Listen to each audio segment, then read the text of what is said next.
আপনারা লূত আলাইহিস সালামের কওমের নাম শুনেছেন? তারা হোমোসেক্সুয়ালিটি, সমকামিতা করত। ফলে আল্লাহ তাআলা বিশাল এক চিৎকার মেরে সাইয়েদনা জিবরাইলের মাধ্যমে পুরো জমিনটা শেষ করে দিলেন। ফাজআলনা আলিয়াহা সাফিলাহা ওয়া আমতারনা আলাইহিম হিজারাতাম মিন সিজিল। তাদের অপকর্মের কারণে জর্ডানের ওই এলাকাটাকে আল্লাহ বললেন, জিবরাইল এলাকাটাকে হাতে তুলে নে, আকাশের উপরে তুলে পুরো এলাকা সহ মানুষ সহ জমিনের মধ্যে গেড়ে দে। জমিনের নিচের মাটি উপরে নিয়ে গেল কে? উপরের মাটি নিচে নিয়ে গেল কে? পুরো জায়গাটা এখন ডেড সি হয়ে গেছে। কি সি? ডেড সি নাম শুনেন নাই বোধহয়? আজকে শুনে রাখেন, এটারে বলে মৃত সাগর। এটা গজবের জায়গা, ওখানে মানুষও ডুবে না। লবণের ডেনসিটি, সল্টের ডেনসিটি এত হাই, এই পানির মধ্যে এত গজব, এর মধ্যে কোনো মাছ জন্মায় না, চিংড়ি জন্মায় না, কাঁকড়া জন্মায় না, ব্যাং হয় না, শ্যাওলা হয় না, কিচ্ছু বাঁচে না। এটা গজবের জায়গা। চিল্লায় বলেন ঠিক কিনা? যে আল্লাহ জর্ডানের এলাকাটারে ধ্বংস করে দিল, ওই আল্লাহ আজও আছে না নাই? এই জন্য নিজ দিয়ে তিনি যেমনি আযাব দিতে পারেন, ভূমিকম্প দিতে পারেন, জলোচ্ছ্বাস দিতে পারেন, উপর থেকে তিনি শিলাবৃষ্টি দিতে পারেন কি পারেন না? মাইথের দিয়ে কখনো শিলাবৃষ্টি হয়েছিল? হ্যাঁ, ফসল ক্ষেত শেষ করে দেয় না? ছাগল টাগল মরে যায়।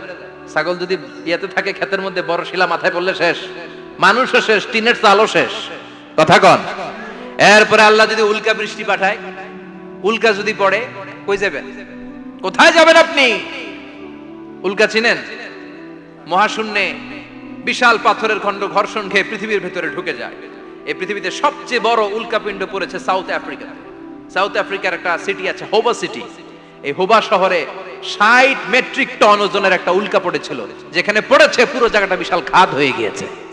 এরকম একটা উল্কা যদি এখানে পড়ে আজকে, বাঁচার উপায় আছে? যে বিল্ডিং এ আমরা থাকি, রাতের বেলায় ঘুমাই আর ধুম্মা চলে ধুম দেখি রাতে, ওই বিল্ডিং এ যদি একটা পড়ে, কথা কন, ডান্স ক্লাব গুলার উপর যদি পড়ে, পতিতালয় যেগুলা আছে ওগুলা যদি পড়ে, যেই হোটেল গুলার মধ্যে আকাম কুকাম হয় ওইটার উপর যদি পড়ে, নাকি আল্লাহর এখন দেয়ার ক্ষমতা নাই? কথা কন। তার মানে বেঁচে গেছো, পার পেয়ে গেছো মনে করো না, নিজ দিয়েও আযাব আছে, উপর দিয়েও আযাব আছে। চিল্লায় বলেন ঠিক কিনা? এজন্য ভয় পেতে হবে একজন সত্তাকে, তিনি কে? সব ক্ষমতার মালিক কে?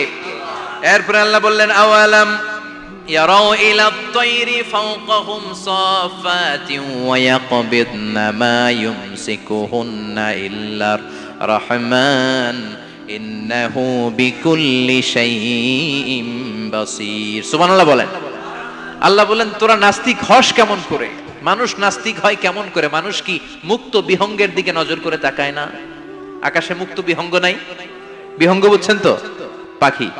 পাখির কথা কোরআনে বললো কে? সুবহানাল্লাহ কইবেন না? ওয়া আরসালা আলাইহিম তায়রান আবাবিল। আবার কাবা ভাঙতে এলে পাঠাওয়া বাবিল। দাও খোদা দাও আমায় আবার উমর দরজ দিল। দাও খোদা দাও আমায় আবার উমর দরজ দিল। সুবহানাল্লাহ পড়ে।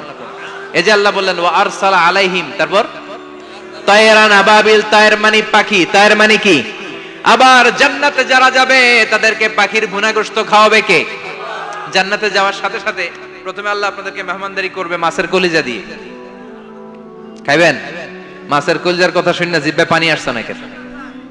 আউয়ালু তুআমিন ইয়াকুলুহু আহলুল জান্নাতি ফাজিয়াদাতু কাবিদিল হুদ। প্রথমে মাছের কলিজা, এরপরে পাখির ভুনা গোশত। তার মানে পাখির কথা কোরআনে আছে না নাই? আবার সাইয়েদনা সুলাইমান আলাইহিস সালামের একটা পাখি ছিল, এটার নাম কি ছিল? হুদহুদ পাখি। মাথার উপর দিয়ে চলতো, আর ওইটার চোখে জুমিং পাওয়ার আল্লাহ এত বেশি দিয়েছিল, এটা জমিনে নজর করলে বুঝতে পারতো কয় হাজার ফিট নিচে পানি আছে, পানিটা মিষ্টি না লবণাক্ত না কেমন, দেখে দেখে মুহূর্তের মধ্যে সাইয়েদনা সুলাইমানের কাছে সব তথ্য সরবরাহ করে দিত। কোন সুবহানাল্লাহ। এজন্য আল্লাহ বললেন, নাস্তিকগুলো কি পাখির দিকে তাকায় না? এই পাখির দিকে তাকালে পাখির রব আল্লাহরে খুঁজে পাওয়া যায়। পাখির দিকে তাকালে, মুক্ত বিহঙ্গের দিকে তাকালে কেমন করে পাখিগুলো উড়ে যায়। এই পাখিগুলো আকাশে ধরে রাখে কে? মা ইউমসিকুহুন্না ইল্লার রহমান। ওই রহমান ছাড়া কেউ পাখিগুলোর শূন্যে ধরে রাখতে পারে না। কত শত আয়াতে যে আল্লাহ পাখির কথা বলেছেন হিসাব নাই, কত ধরনের পাখি যে আল্লাহ বানিয়েছেন কোনো হিসাব নাই। আপনারা ঘরে জিওগ্রাফিক্যাল চ্যানেলগুলো দেখেন? হ্যাঁ, না জি বাংলা দেখেন, স্টার জলসা, কিরণমালা, কি দেখেন? জিওগ্রাফিক্যাল চ্যানেল দেখবেন। ওখানে দেখবেন একটা পাখি আল্লাহ তৈরি করেছে, পৃথিবীর সবচেয়ে ছোট পাখি, নাম হলো হামিং বার্ড। কি নাম? The smallest bird ever in the world. সবচেয়ে ছোট, এটা প্রাপ্তবয়স্কে 3 থেকে 5 ইঞ্চি লম্বা হয়। এটার পূর্ণ যৌবন এটা লম্বা কতদূর? 3 থেকে 5 ইঞ্চি। এটা প্রতি সেকেন্ডে ডানা ঝাপটাতে পারে 80 বার। কয়বার? আমাদের ডানা আছে না 2টা, আপনি আপনার ডানা 1 সেকেন্ডে কয়বার ঝাপটাতে পারবেন? হ্যাঁ, আমি ঝাপটাইলাম, কয়টা হয়েছে 1 সেকেন্ডে? হ্যাঁ, 3টা 4টা ঝাপটা দিতেই আমার সেকেন্ড শেষ। কিন্তু এই পাখিটা প্রতি সেকেন্ডে তার 2 পাখা ঝাপটায় কয়বার? পৃথিবীর সব পাখি সামনে ওড়ে, তো এই পাখি সামনে যেমনি ওড়ে, এট দ্য সেম টাইম এই পাখি পিছনের দিকে উঠতে পারে। সুবহানাল্লাহ, বাড়িতে যাই বললেন। ইউরোপের আল্পস পর্বতমালায় গুগল করবেন যে আজকে গুগলে লিখবেন যে আলপিন সুইফট একটা পাখি আছে। এই পাখিটা একবার যখন শূন্যে উড়াল দেয়, উড়ন্ত অবস্থায় এটা আকাশে 6 মাস থাকতে পারে। আকাশের মেঘের আপ থেকে পানি খায়, শূন্যে ভেসে বেড়ানো পোকামাকড় ধরে খেয়ে বেঁচে থাকে। 6 মাস পরে একবার জমিনে ল্যান্ড করে, নামে কয়েকদিন থেকে আবার উড়াল মারে, আবার উড়াল মারলে আবার 6 মাস। আলপিন সুইফট। আরেকটা পাখি আছে, অদ্ভুত পাখি, নাম হোমা বার্ড। এই হোমা বার্ড উড়ন্ত অবস্থায় ডিম পেড়ে দেয়, আর ওই ডিমটা জমিনে পড়ার আগেই মাঝখানে ডিম ফেটে বাচ্চা বেরোয়, বাচ্চা উঠতে শুরু করে দেয়। এই পাখিগুলোর কথা কোরআনে আছে না নাই?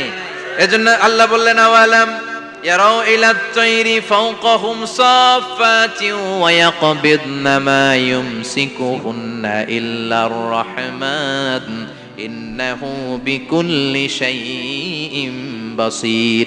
আল্লাহ বললেন, নাস্তিকগুলো কি পাখির দিকে নজর করে তাকায় না? পাখির দিকে নজর করে যদি তাকায়, তখন পাখির রব আল্লাহরে খুঁজে পাবে। চিল্লায় বলেন ঠিক কিনা? পাখিকে আরবিতে বললে তয়ের। সবাই বলেন, পাখির আরবি কি? বিমানের আরবিও তয়ের। পাখি আরবি যা, বিমান আরবিও। এই পাখি নিয়ে গবেষণা করে বিমান বানাইছে। সুবহানাল্লাহ কইবেন না? আমরা বানাই নাই, আমরা তো খোঁচাখুচিতে ব্যস্ত, আমরা আছি ফতুয়া নিয়ে ব্যস্ত। তুই 20 কারণে কাফের, তোর চাচা 90 কারণে কাফের। তোর চাচা মরলে যেই জায়গায় কবর দেয়া হবে, ওই কবরের মাটির উপরে যে ঘাস উঠবে, ওই ঘাস যে গরু খাবে, ওই গরুর দুধ যে খাবে, ও কাফের। আছে না নাই? খালি কাফের ফতুয়া দেয় ব্যস্ত। আমরা ফতুয়া নিয়ে রইলাম, আর ওরা সব আবিষ্কার করে ফেললো। উইলবার রাইট আর অরভিল রাইট, এই 2 ভাই 1903 সালে এই বিমান আবিষ্কার করেছে, এই আয়াতের উপর গবেষণা করে। আওয়ালাম ইয়ারাউ ইলাত তায়র, ওরা কি পাখি নিয়ে ভাবে না? আমাদের তো ভাবার সময় নাই, আমরা আছি মদ নিয়ে আর নারী নিয়ে আর জুয়াবাজি নিয়ে। চিল্লায় বলেন ঠিক কিনা? এমন অনেক মন্ত্রীদের হোটেল আছে যেখানে পতিতালয়ের আড্ডাখানা। চিল্লায় বলো ঠিক কিনা? মুসলমান রাজ মদ আর নারী নিয়ে ব্যস্ত, আর ইহুদি খ্রিস্টানরা আমাদের সব ঐতিহ্যকে ধারণ করেছে। উইলবার রাইট অরভিল রাইট গবেষণা শুরু করে দিল। পাহাড়ে শুয়ে শুয়ে 2 ভাই খালি পাখির ছবি আঁকে, কেমনে পাখিগুলো টানা ঝাপটা মেরে ওঠে, কেমনে নামে। গবেষণা করতে করতে করতে প্লেন বানায় ফেললো 1903 সালে। আজ থেকে 100 বছর আগের স্টোরি শোনাচ্ছি আপনাদের। তখনকার বিমান এখনকার বিমানের মতো ছিল না। আপনি দেখবেন যে শুরুতে বিমান কেমন ছিল। শুরুতে ভাঙ্গাচুরা 2টা পাখা নিয়ে একটু উড়ে আবার ধপাস করে পড়ে, কিন্তু আশা হারায় নাই, আবার উড়ে ধপাস করে পড়ে। আমেরিকাতে সুবিধা করতে পারেনি। ফ্রান্সের এক কিং তাদেরকে ডোনেট করেছে বিপুল অঙ্কের টাকা দিয়ে। তারা প্রথম ফ্রান্সের একটা শহর থেকে আরেকটা শহরে পৃথিবীর প্রথম প্যাসেঞ্জার প্লেন নিরাপদে ল্যান্ড করেছে। মানুষের উড়ার স্বপ্ন সফল হতে শুরু করলো। এখন বিভিন্ন ধরনের বিমান একটার পর একটা শুরু হয়েছে। এই পৃথিবীর সবচাইতে দ্রুতগামী যে বিমানটা আগে ছিল, নাম ছিল কনকর্ড, যাত্রীবাহী বিমান। এটার পরে এখন একটা বাইরে হইছে বোম সুপারসনিক। কি নাম? Bomb supersonic. এত স্পিডে চলে, এই মাত্র দেখলেন এদিকে, এরপর দেখবেন নাই ওইদিকে। সুবহানাল্লাহ পড়েন। কি বিশাল বিশাল ডবল ডেকার গুলো নিয়ে শূন্যে উড়াল দেয়। A3 এয়ার বোয়িং A380 বর্তমান পৃথিবীতে সবচেয়ে বড় প্যাসেঞ্জার বিমান। কার্গো বিমান তো এগুলোর 7-8 ডবল বড় হয়। I am talking about the passenger plane A380। 525 জন যাত্রী নিয়ে এটা শূন্যে উড়াল দেয়।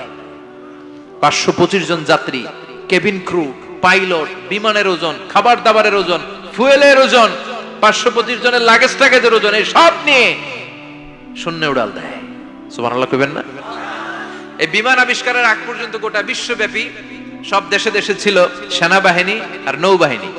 বিমান আবিষ্কার হওয়ার সাথে সাথেই শুরু হয়ে গেল বিমান বাহিনী, এয়ারফোর্স, মিলিটারি।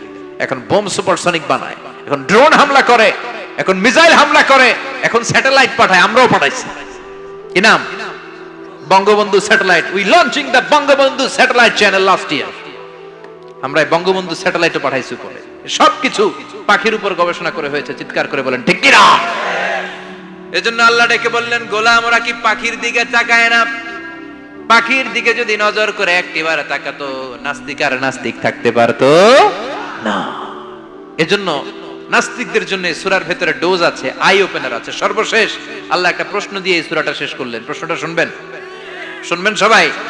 আল্লাহ বললেন, কুল আরাআইতুম ইন আসবাহা মাউকুম গাওরান ফামান ইয়াতিকুম বিমাইম মাইন। বলো দেখি সবে, শুকাইয়া যদি যায় এই পৃথিবীর পানি, তাহলে হেথায় তটনির ধারা কে দিবে সবারে আনি? কে দিবে আনি? একদিন সকালবেলা ঘুম থেকে উঠছেন, টয়লেটে যাবেন, মুখ ধুবেন, স্কুলে যাবেন, অফিসে যাবেন, কাজে যাবেন, যায় দেখেন টিউবওয়েল চাপতেছেন, পানি নাই। ট্যাপ ছাড়লেন, পানি নাই। চোখের মধ্যে ময়লা, নাকে ময়লা। টয়লেটে যাবেন, পানি নাই। পুকুরে নাইমা দেখেন পানি নাই। বিশাল বিশাল মেশিন বসিয়ে মাটির নিচ থেকে ভূগর্ভস্থ পানি ওঠানোর চেষ্টা করলেন, একটা পানি নাই। এক ফোঁটা পানি গোটা বিশ্বে কোথাও নাই। কে দিব পানি আপনারে? পানি সম্পদ মন্ত্রী দিব, ডোনাল্ড ট্রাম্প দিব, শেখ হাসিনা দিবে? কেউ দিতে পারবে? এক ফোঁটা পানি বানানোর ক্ষমতা আমাদের নয়। ঠিক কিনা? পানির বৈজ্ঞানিক নাম হচ্ছে H2O। কি নাম? এই দেশে H2 নিয়ে কত কথা আছে না নাই?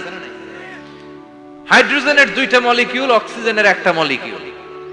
এই দুইটা গ্যাস, হাইড্রোজেন আর অক্সিজেন, দুই গ্যাস একসাথে মিলাইলে কি হয়? কথা বলেন। মিঠা নদীর পানি। সুবহানাল্লাহ পড়েন।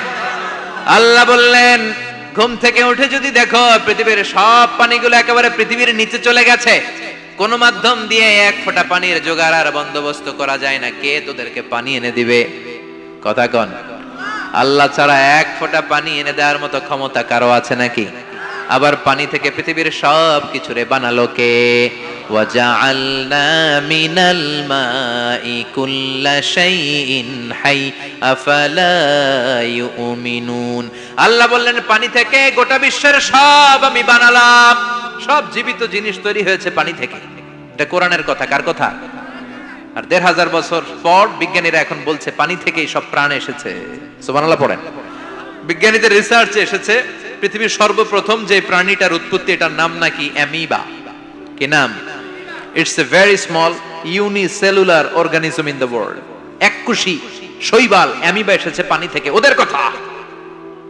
তারপরে এসেছে জুপ্লাঙ্কটন, ফাইটোপ্লাঙ্কটন, ব্যাকটেরিয়া প্লাঙ্কটন, একটার পর একটা ডেভেলপ করেছে। সব এসেছে পানি থেকে। পানি নাই তো কিচ্ছু নাই। পানি হচ্ছে প্রাণের ব্লুপ্রিন্ট। চিল্লায় বলেন ঠিক কি না?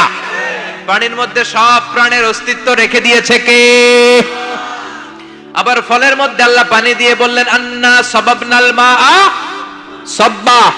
যেখানে যতটুকু পানির দরকার, রসের দরকার, সব রস দিল কে? ক্ষীরার ভিতরে পানি আছে না নাই?